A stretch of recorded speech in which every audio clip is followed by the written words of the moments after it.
couple minutes early yet, but I think we'll go ahead and start. I got interested in petroleum industry back in the early 1960s, and one of the things I got interested is our energy supply inlets, and I started giving talks in Cleveland, Ohio. I talked to church groups and little old ladies groups and little old ladies that stand up and say, "You chemists are destroying the world," type thing. And then the Arab embargo hit. And man, oh man, I had more speaking engagements you could shake a stick at. And they were even madder. But since that time in Chicago, we did put together a symposium on the history of the chemical industry, the petroleum industry, to try to document some of the technical achievements that have been made in the petroleum industry, and to preserve some of the history. And I originally worked for Standard Oil Company of Ohio, which was the original Rockefeller headquarters there in Cleveland, but it no longer exists. It's gone. So there's a lot of changes that are occurring and taking place in the petroleum industry in general. And a lot of the things that are leading to these changes in that are not well understood. So we've put together a symposium in Chicago and now this one in Philadelphia to try to bring out some of these points and give people an opportunity to ask questions in that and participate in it. So feel free to ask questions of the speakers in that, and I'll try to respond to some of this. I'd like to also point out, though, the Petroleum Chemistry Division dinner and reception is this Tuesday evening at the Chemical Heritage Foundation. And that's not far, it's in the old city here. Chemical Heritage Foundation has a collection of Petroleum Division preprints over a number of years. Now we're missing some particular preprints which we would like to add to that collection. So if anybody has a full set or older preprints, we'd appreciate knowing about it, the possibility of donating it to the Chemical Heritage Foundation to have a complete set, because they do sort of document the history of the Petroleum Division over the years. But the first speaker today is going to be Geoff Dolbear from California, G.E. Dolbear and Associates.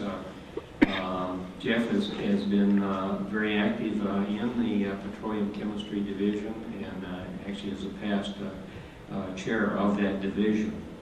And he's going to talk on his background and experience. The title of his paper is Petroleum, an Industry in Transition.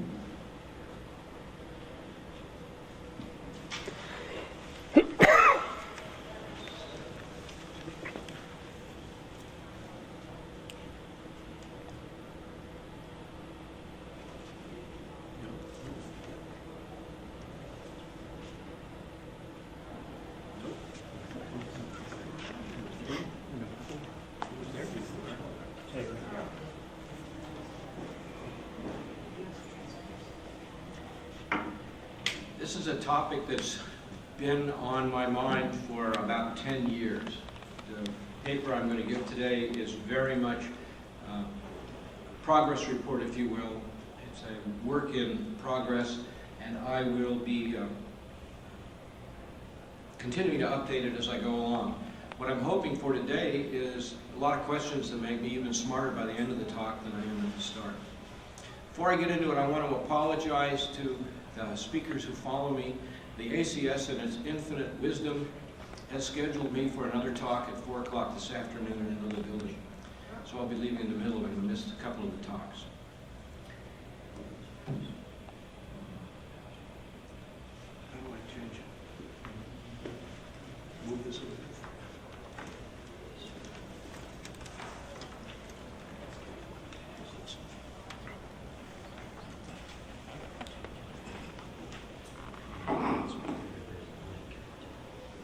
I'm going to do two things here today. I'm going to spend about 15 minutes talking about things that I see happening and what I understand out of them. And this just comes from an awful lot of reading There's nothing original in this. And then the second part of the talk, I'm going to talk about what I predict is going to be happening in the next 20 years. That's kind of dangerous, but on the other hand, there are a number of no-brainers, so I can at least have a reasonable batting average before it's over. Our industry is obviously in tremendous turmoil. You go down to buy gasoline, you don't know who made it. It doesn't matter what the sign is up. If you go down to a Texaco station in my neighborhood, it was made by Shell. If you go to a 76 station, that came from Phillips 66. The number ought to be 71 now. The industry is in tremendous turmoil. Texaco disappeared half into Chevron and half into Shell. Nobody ever talks about the half that went to Shell, but they got all the refineries and gas stations. Chevron got all the oil fields. That sort of thing's happening everywhere. Companies that we all relied on for generations have disappeared. There are good reasons for a lot of this happening. I'm going to talk about changes in resource. This is what Norm was mentioning a minute ago. The fact that American oil companies are, in fact, world oil companies are limited in their opportunities for investment and growth in their traditional areas, that is the United States, Western Europe, Japan, and the real growth is elsewhere. The result of a lot of what's going on is the consolidation I just mentioned. Overarching on all of this is that we have made rules having to do with environmental requirements, that the fuels that we sell, which are major products, are all commodities now. There is no legal difference between the gasoline that you buy from ExxonMobil or that you buy down at the Circle K. They are all, by law, the same thing. So anybody can sell it. There's this whole set of environmental regulations not only controlling the fuels but also the emissions and especially the carbon dioxide. And I think that the major result will be that we'll see new business models emerge for people in the fuels business. Go to the next one. Just a page down. It is a no-brainer to start with that we will one day run out of petroleum. Whether that one day is in 2010 or in 2099 is not clear. But if I were you, I'd bet on 2099 before I bet on 2010. There's analysis that was done by a geologist named King Hubbard about 40 years ago said we were going to peak in the U.S. in our oil production in about 1970. And he turned out to be right. He uses a model that requires a bell curve, which means that things come down at the same rate that they went up. He was wrong about that. Of course, technology has greatly extended the resource since 1970. Though we don't produce as much as we did then, we should have been out by now. I sat in a talk that proved numerically on the blackboard that we'd be out of oil in 2000, and that was in 1974. And that is categorically not true. The same Hubbard analysis shows that we will peak worldwide in the period between 2005 and 2010. In fact, I've had geologists look me straight in the eye and say it will happen in the year 2008. That probably won't happen. The economists say that the problem with the geology predictions is that they don't pay any attention at all to supply and demand. When the price goes up, supply expands. They also have not paid attention to non-conventional resources such as tar sands, oil shale, and coal liquids.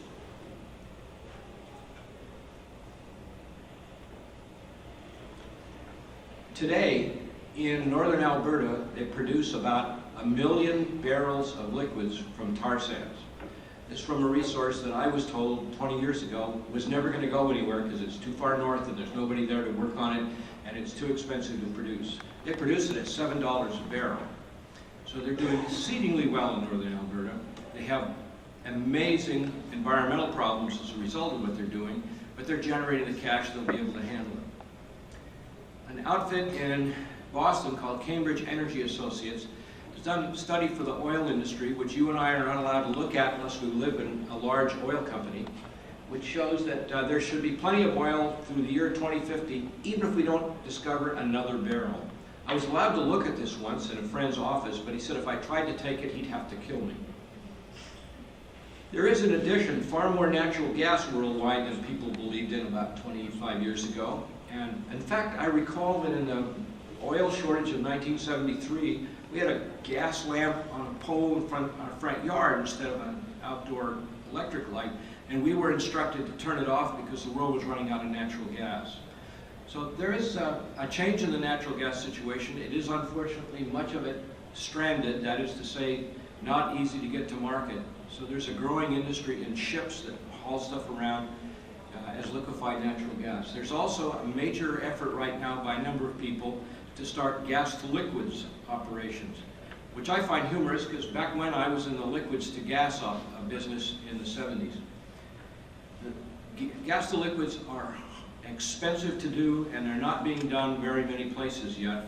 It's not clear whether there will be enough gas to do that or the economics to justify it. Should note that we have plenty of coal and oil shale in this country. The U.S. is the Saudi Arabia of coal, and even when we run out of everything else, we will have plenty of hydrocarbons around to power things if we want to use them. I mentioned the growth problem. The U.S. growth and demand of petroleum products this year will be of the order of 1 or 2%. In China, it's more like 20%. In India, it's up in the 10 or 20% range. So a lot of these emerging economies are growing in their demand. The low growth is heavily in gasoline and diesel, and we're going to be switching more to diesel because of efficiency. The Europeans have a technology for diesel which is much more efficient engine than we use. It's called single rail. I wish I could tell you what that means. It's been explained to me 2 or 3 times, and it's not clear to me why it's different from what they do today. However, I can tell you that friends who have rented diesel cars in Europe find them to be quiet and clean, and one fellow said he was driving one for 2 days before he realized it was a diesel. That's a very good sign.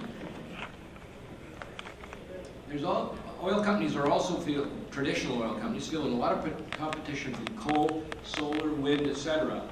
You can read analyses, and I do all the time, that say if you want to replace so much of the oil with this or that or the other thing, it would take an area the size of the state of Arizona covered with solar panels to replace all the electricity, replace it with electricity, or umpty million windmills to replace it with wind. The interesting thing is, for those of us who live in Southern California, if you drive out to Palm Springs, there are thousands of acres of windmills.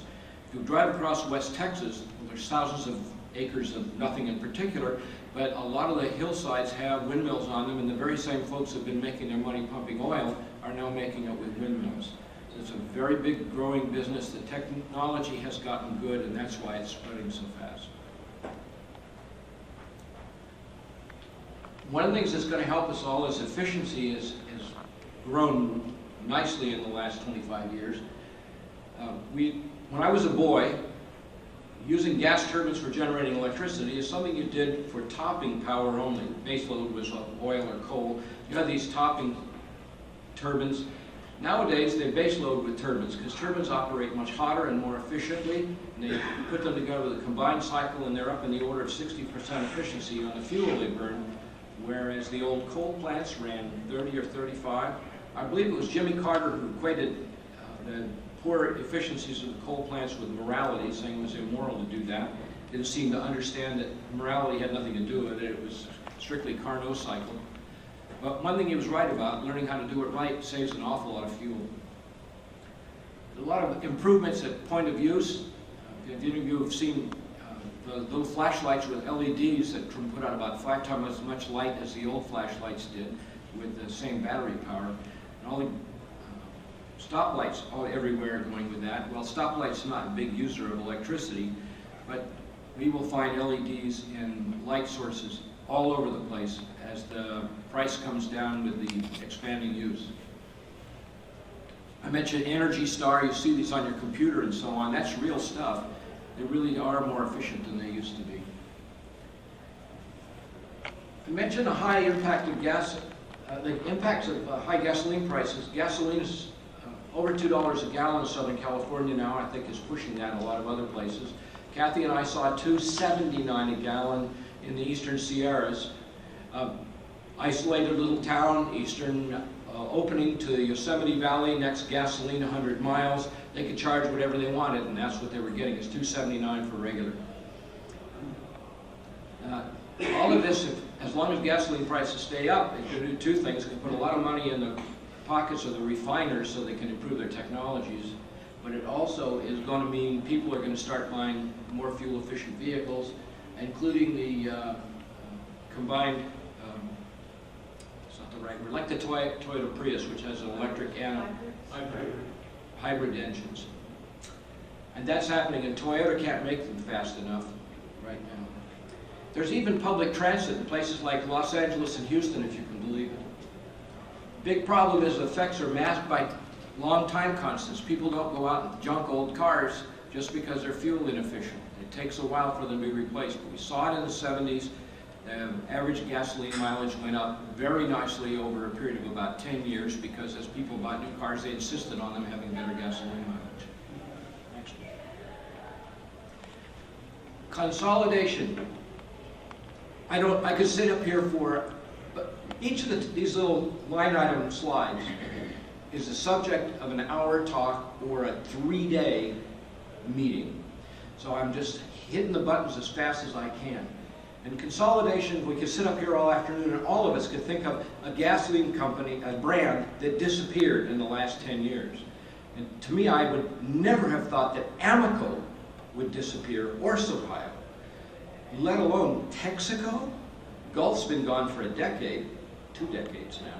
So it's a lot of shrinkage. And Oil and Gas Journal puts out its Oil and Gas Journal 400. Now it actually was the Oil and Gas Journal 300. Now it's the Oil and Gas Journal 200, and there are 154 companies on the latest version. Another number that's interesting is the employment. I saw this a few years ago from a lady who was the president of Stratco. Stratco itself has disappeared now, by the way, into DuPont. She quoted 300,000 as the job loss in the oil industry in the previous decade. Don't see any reason to think that that's gotten, that's been reversed. Some interesting numbers. My favorite set of numbers on the little table. 300 refineries in 1980. This is in the U.S. 200 in 1990, 165 in 2000, 132 in 2004. My friend Campagna thinks the number is going to be down around 110 or 115. Put out the same amount of gasoline every day, distill about the same amount of crude oil. The bigger ones are debottlenecking and expanding, and most of the ones that have closed down, not all, but most of them are what we call tea kettles. The big ones are just expanding and growing. And the products are commodities. EPA guarantees that. You cannot sell a gasoline that's markedly different from what EPA says. If you do, you can get into trouble and get fines. Well, that means the same gasoline that you buy at your local ExxonMobil station is also available at Costco and Walmart. Think to yourself what it means when Walmart gets into the gasoline business seriously. They will put out a call for product. They will have a bid, and they will bid for not 18 gallons of gas or 1,000 gallons of gas, but they will put out a bid for 100,000 barrels of gasoline for an area. And now the refiners will go rushing in to bid on this, and they will cut each other's throats for a quarter of a cent a gallon. It's going to make gasoline a commodity. It's going to mean cheaper gasoline for you and I, for you and me at the pump, but it's going to mean that it's going to be tough on the refiners to do as well. It's also going to mean that people like Shell and ExxonMobil and BP may not want to be in the gasoline business anymore. It's never been particularly profitable for them. They make their money in production.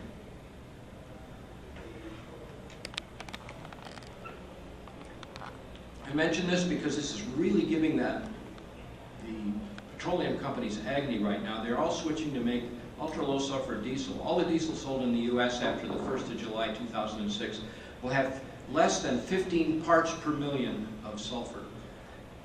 That is an awesome number and very difficult to meet. Technology is there. It's being employed right now, but it means that all of the investment that the oil companies are making for this 2 or 3 year period. The vast majority of the investment is going into meeting just ultra-low sulfur diesel. We all know about lead being gone. We also know about clean water and clean air from refineries and the battles there. I mentioned the CO2 climate change, again the subject of a 3-day meeting. You can believe however you want to about it. My speculation is it doesn't matter whether it's technically right or technically wrong, we will all be forced to abide by reducing CO2 emissions. Go ahead. So I make some predictions. First, and this is a no-brainer, consolidations will continue. And one of the things that is going to help it is at least 1 or 2 of the consolidations of the last few years will fail. I don't mean the company will go belly up. I don't mean a company will go into bankruptcy. It just will not work very well, and their stock will fall, and somebody will come in and buy them. So you're going to see more consolidations and more disappearances of familiar names. And new powers will emerge. We're hearing more and more about Yukos all the time. That's the big Russian company. But you can expect some of the big national oil companies from countries we haven't been hearing much about to emerge on the stage. Saudi Aramco already has U.S. offices. Has for years, I think. Brazil, very aggressive. And there will be visionary companies, that is to say people who are smarter than I am, who have figured things out, who will turn up all over the world, and I have no prediction where they will come from. But some of these folks are going to have new business models. One thing they're going to do is separate exploration and production, upstream work, from downstream work, refining and marketing. There will be integration of large marketers, as I talked about before, and there's going to be emergence of toll refiners. Well, what's that? Well, right now, all the refineries in the country, in the world, are owned by oil companies who are either digging oil out of the ground or selling gasoline or both. But there is at least one refinery in southern Italy which does no production and does no sales. You come in with a tanker full of oil, it'll refine it and give you a product. Sell a product wherever you want it to. Now that's a different way of doing things than the way we do it today. Is that a good way of doing things? Not so sure. Might be. Somebody will figure out how to do it. It takes a very versatile refinery to make it work. There's also and this is already happening, an increased international traffic in finished fuels. Much of the fuel that comes into the U.S., 8% of all we use, comes from outside. Big chunk of that came from Canada. But there are tankers that bring in fuel from all around the Pacific Rim to those of us on the West Coast. And here you have tankers that come in from the Caribbean. I like to think about this the way I think about what happened in steel, beer, banking, coffee.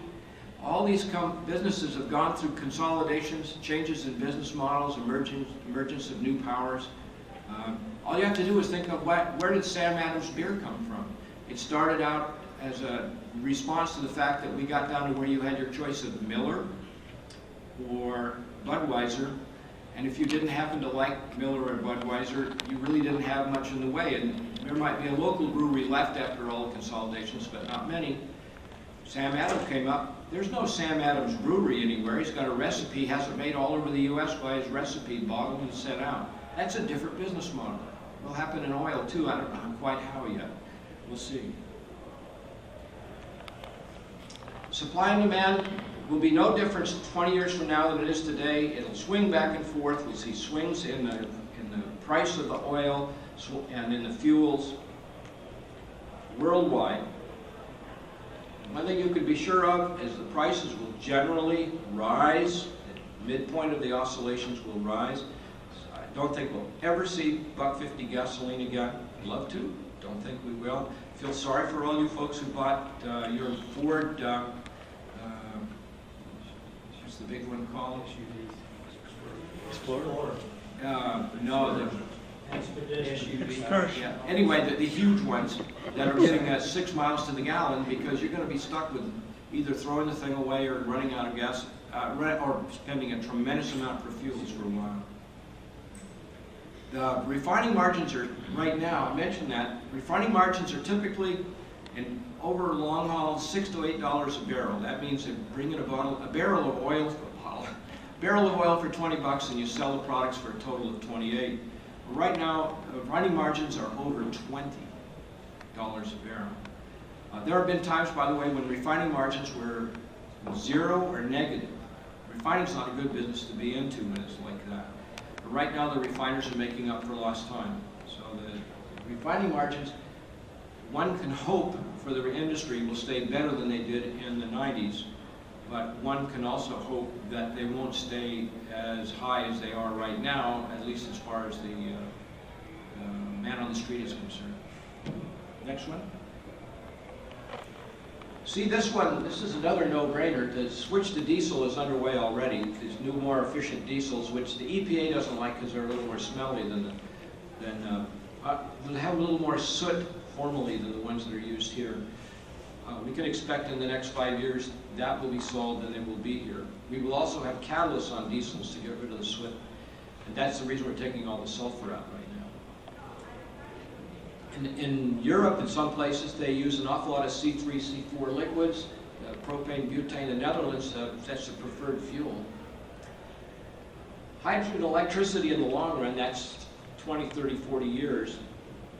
A lot of discussion of hydrogen, where is it going to come from, and the traditionalists get absolutely apoplectic about the question, because you can't go out and mine hydrogen, you've got to turn some other fuel source into it.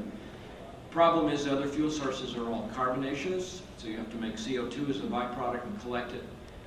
Exxon gave a nice talk at a Gordon conference on this topic, and they are of the belief that what we will do is sequester it and pump it down into deep saline aquifers. The argument was very good. I also mentioned specialty fuels for onboard conversion. When people talk about fuel cells, they always talk about hydrogen. Hydrogen's damned inconvenient because it's a gas and it's very low density. Energy density is nice, but the mass density is low. There's a lot of work going on in oil companies, I think particularly Ford, but I think maybe they're all doing it, of having onboard reformers where you would take some kind of clean naphtha and run it into make hydrogen on the fly, perhaps with methanol. I think this is going to become more interesting, though I read just the other day, and I think Oil and Gas Journal, that the EPA has decided not to support any work. No, DOE is not supporting any work in the next year on scaling up that. But it'll be back because it's a nice way to do things. Now this seems strange, but broadband will reduce fuel use. You know it will, because you don't have a lot of people like me don't have to go commuting to work. It would cost me a tremendous amount more in fuel every year if I worked in an office or a lab like I used to. And my office is upstairs, and the commute is relatively thin. I pour a second cup of coffee and go upstairs. I tell people the commute is short, and the lady who runs the place treats me nice. We don't use gasoline for that. Our mileage is way down. The only time I use a lot of gasoline use for work is when I have a client who calls a meeting across town. Well, there are more and more folks like me who are working at home. There are more and more ways to do things. Big companies don't like it because they don't know how to manage that. They're slowly learning. I imagine they'll get better at it. And in 20 years, it may well be that an awful lot of us will be able to do some or all of our work from either regional offices that are closer to our home or from our home itself. Working at home's neat if you have the right kind of personality, and I think there's a lot of drive for it. This is another no-brainer. The oil industry will make a lot of continue to make a lot of investments outside the U.S. For a variety of reasons. One, because of the markets are so luscious there, and they want to take advantage of them. The U.S. has been explored for oil 6 different directions in the last 100 years. Other places have been explored, but they still have a lot more opportunities because they haven't been so thoroughly worked over. And again, there's these opportunities in stranded natural gas. So you're going to see a lot more, the oil companies really being international as opposed to being the U.S., Europe, and the Middle East. There's going to be an awful lot more action elsewhere. I'm afraid that I think there's going to be fewer new refining technologies, and I have 2 reasons for this. One, it's a fairly mature area, and we worked it pretty well. anything that comes along has to be markedly better than what we're doing already, and it's hard to do. And I heard about one last night. It looked very nice, but the economics are not that good. Not good enough to be that much better. Most of the new investment has been regulation driven, and there's this impediment called the new source rules. If you have a refinery and you want to upgrade something markedly, you have to go through and get the whole area permitted again from the EPA, and it's an onerous requirement, and as a result, people are not putting in technologies that are there. A lot of refiners are not using the best technologies available to them, even as stupid as using old compressors which don't work well, because if you put the new compressors in, it changes the nature of what you're doing, and so on. I expect that this will loosen up. People are going to get smart about it, or parts for the old compressors won't be available, and it will force people to upgrade their refineries. Production technologies continue to grow very nicely, especially offshore. If you follow this at all, they explore and produce oil in 20,000 feet of water. I don't even comprehend how one works, where one starts drilling the well 4 miles down. They use deep submersibles and so on. There are challenges when you bring the oil out of the ground and it's hot and it hits the 4 degrees Celsius water that's down there. It plates out waxes and so on like that. But they're solving them. This is an interesting area that's very active right now. A number of friends who are into it for various companies, and this will continue to grow well. I read a report from the EPA, from the DOE on shale oil that was done last February. Now those of us who have been around, those of us with a fair amount of gray hair, remember that shale oil was big in the 70s and is gone again. I might remind you that shale oil was big in the 20s and was gone, and was big in the 50s and was gone, 70s and 80s and was gone. So the time constant is it's due back anyway. But there is a lot of oil tied up in the shale oil. There are some major environmental problems. There is a project in Australia, South Pacific Petroleum. They are in financial difficulties, but not because of the technology. The technology came from Canada. My friend Bunger is active in Estonia in oil shale, as is the support from the DOE. Coal liquids, they of course will be back. It'll take longer for a variety of reasons. One, because of all the oxygen that's in the coal. And I'm not sure that we ever really solved how to get the fine particulates out of the liquids once we've made them. A major impediment to both of these is lack of water. Now, when you live here in Philadelphia or anywhere but the West, you aren't used to the fact that West is serious. We have a quotation that whiskey's for drinking, water's for fighting. And we have water battles out there because we are short on water. We have states battle each other, and it's gone to the Supreme Court on a number of occasions. It takes a lot of water to do these projects. Unical's major resource when it did its oil shale project in the 70s and 80s is they bought up water rights all over the central part of Colorado to run their process. So it'll be a problem again next time. There are also byproduct questions. The whole report that the DOE did in February did not use the word arsenic once. I had it as a PDF file so I could do a whole text search for the word arsenic, and it didn't show up. The shale oil that Union Oil produced had arsenic in it. And removing the arsenic was a nice process for removing it. You ended up removing it onto a catalyst. There is no nice process for removing the catalyst, because when you open the reactor to take it out, you have a very poisonous, carcinogenic, powdered solid. Nobody seems to know what happened to the catalyst they used to parachute. This will be a big problem, and people will have to learn to handle it. Okay, I did okay for time. Summary, oil industry is caught in a pincers. So if you only look backwards, this is a really tough time for the oil industry. Look forwards, this is a really fascinating time for the oil industry. There are a lot of opportunities, big changes taking place, opportunities in a lot of areas.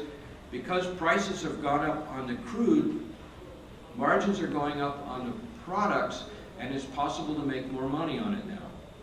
My ExxonMobil buddy has told me that ExxonMobil is doing very well, thank you, both upstream and down.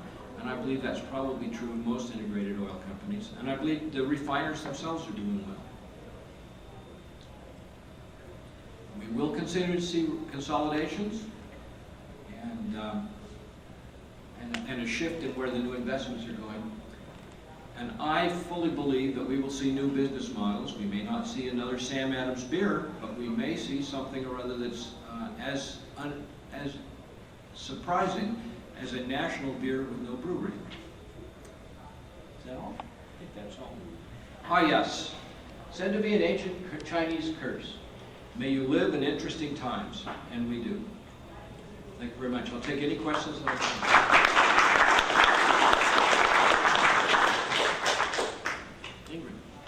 Would you speak at all on the formulations? Various states require different gasoline formulations, and the politicization, as I see it, on ethanol. We live in an area where ethanol is required, and there are real controversial issues going on, those who support it and those who oppose it. Good questions, both of them. California especially has what we call a boutique gasoline situation. When we are short on gasoline, it's not easy to bring gasoline in from any place else because gasoline has to be formulated according to the California Air Resources Board rules. It's interesting to note that our governor, as you may remember, he's a tough guy. The governor has proposed that the Air Resources Board be disbanded. They're not needed. We have the EPA to do that kind of stuff, and the EPA is caught up with California and their resources. So it may be that will go away there. We still have the game that people are playing with MTBE. Different states do and do not allow it. California kind of does. That is to say, it's being phased out, but it doesn't seem to be phased out very rapidly. That ties in directly with the ethanol question. It's strictly political. The only reason that anybody uses ethanol in fuels is that the agricultural interests have encouraged it, have gotten Congress to pass tax rebates on it, and as a result, it's a smart thing to use. It's a decent fuel. There's this question of whether it takes more gasoline to produce a gallon of fuel, a gallon of ethanol, than the real question is on the BTU content. It takes more BTUs to produce a BTU in ethanol than is in the ethanol.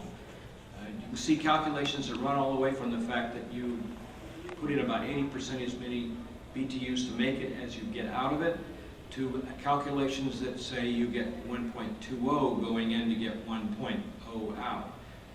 It's almost a religious question. It depends what you incorporate in it. But the big problem is, gasoline, it takes about 0.1 or 0.15 BTUs to get 1.0 BTU out in the gasoline. So it's really an inefficient system. It'll be with us for a while. As long as there's an Archer Daniels Midland, there will be ethanol for fuels. It's also a reasonable but not good substitute for MTBE and gasoline. It isn't as good as gasoline. It has too high a vapor. I mean, it's not as good a gasoline additive as MTBE because it's too high vapor pressure. But I have a strong emotional belief that MTBE isn't needed in gasoline either. I think it's strictly I've used the word fraud on the American people. They did a very nice job of cleaning up exhausts on cars that were made before about 1983. But those made since about 83 have an onboard computer, oxygen detector, adjust the engine for the oxygen in the fuels. So after you've run about 15 minutes, the MTBE isn't doing anything for you anyway. Again, in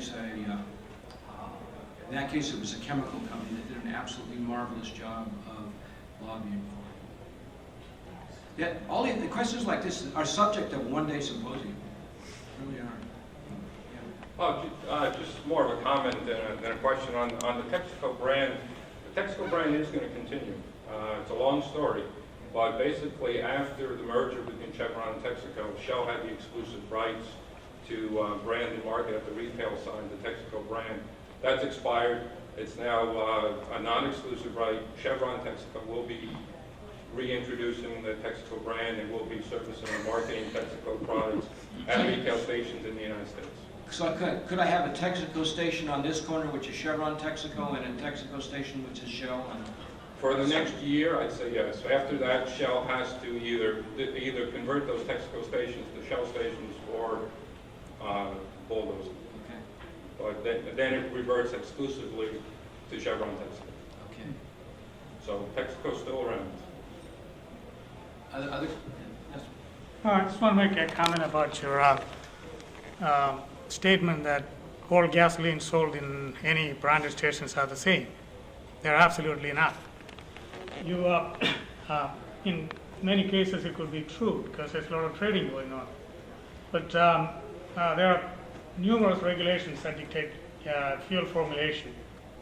There's ASTM, there's EPA, there's CARB, you name it. But they are all specify minimum quality. There's nothing to stop any company from producing a gasoline and selling higher than the minimum. There are companies doing that. For example, Amoco. They actually make their premium gasoline in Texas City and Whiting, and they store and transport and sell them separately. So gas is not gas. I remember a case where a friend of mine told me he'd had an absolutely wretched weekend because he worked for, their stations were Beacon and another brand in the California Central Valley, and whoever was the jobber that supplied gasoline to their stations and all of the Chevron stations in the area and one other series,